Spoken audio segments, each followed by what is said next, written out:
pas de charme. Ensuite, toute façon, il faut qu'à 10h15, vous soyez tous au restaurant de Victoria. Voilà, et si on est au milieu des remparts, il faut qu'on y aille à tout pas. Mais vous C'est ce que je veux te dire. C'est ce que je veux te dire. Moi, c'est pas compliqué. Si on va rester devant, ça ne va pas. 11h, le maximum.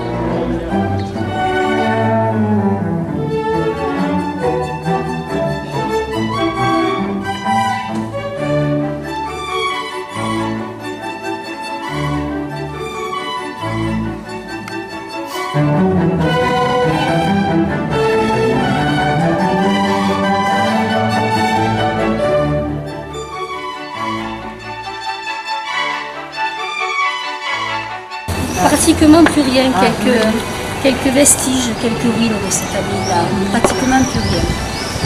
Alors d'habitude, j'ai pour l'habitude. Alors qu'occupaient des moines bénédictins, donc il a racheté ces terres-là. Et c'était des moines bénédictins. Et afin donc d'attirer la population, eh bien, il accorda à la cité toute une charte. Ça a bien changé depuis. Voilà. Et il fit donc construire cette grosse tour qui se trouve maintenant derrière nous, appelée plus tard la tour de Constance. Alors, pourquoi Constance? Alors, Constance étant le nom de la grand-tante du roi.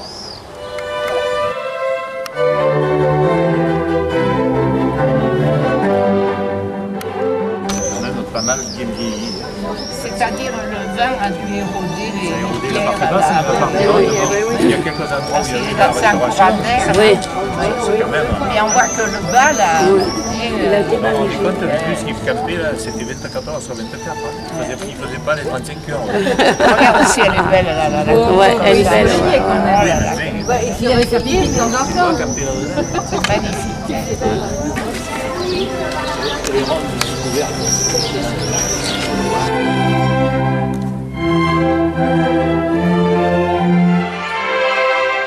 Il a été érigé sur l'emplacement de l'ancienne maison du roi qui a été incendiée en 1421.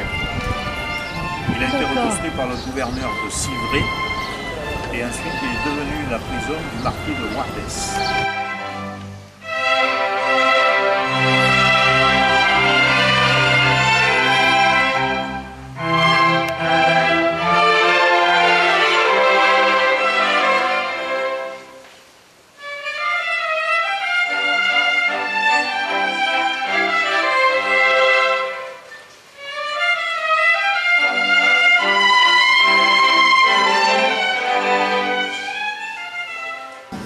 Percé d'une grande arcade surmontée de noculus.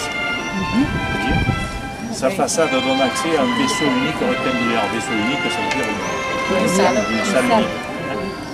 Donc, après la disparition de l'ordre des Capucins, la chapelle a été vendue à la fin du XVIIIe siècle.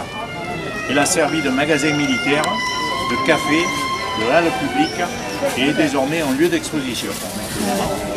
Ils l'ont gardé, c'est resté une cadeau.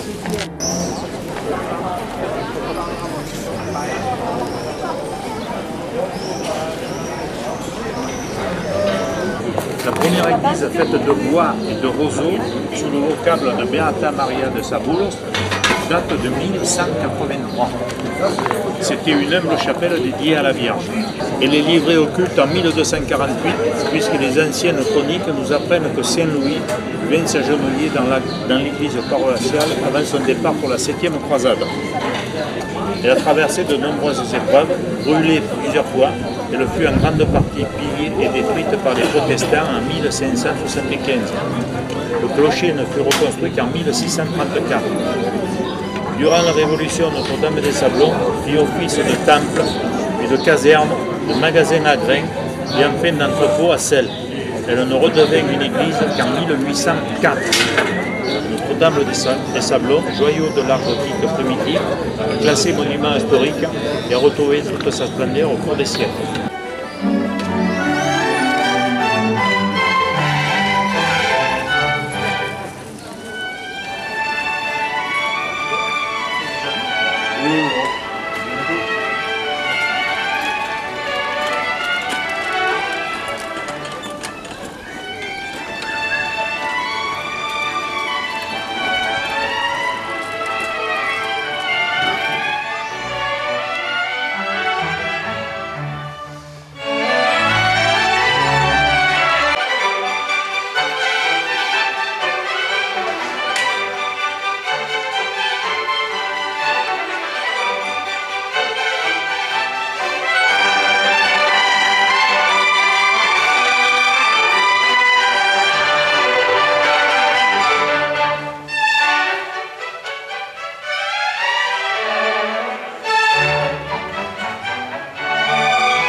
Et oui, qu'elle ne prenne pas que le parasol.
Dans leur règne, le roi Saint-Louis, fondateur de la ville d'Aigues-Mortes, et son petit-fils Philippe le Bel s'intéressent de près à la vente du sel, dont ils tirent un impôt bien connu sous le nom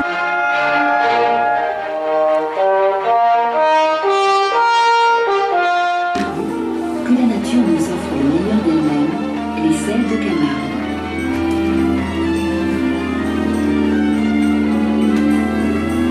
Les salins s'étendent là depuis plus de 2000 ans au pied des remparts d'Aigues-Mortes, entre îlots de verdure et parterres chantants, où habite en toute liberté une faune abondante. Flamants roses, hérons cendrés, sangliers,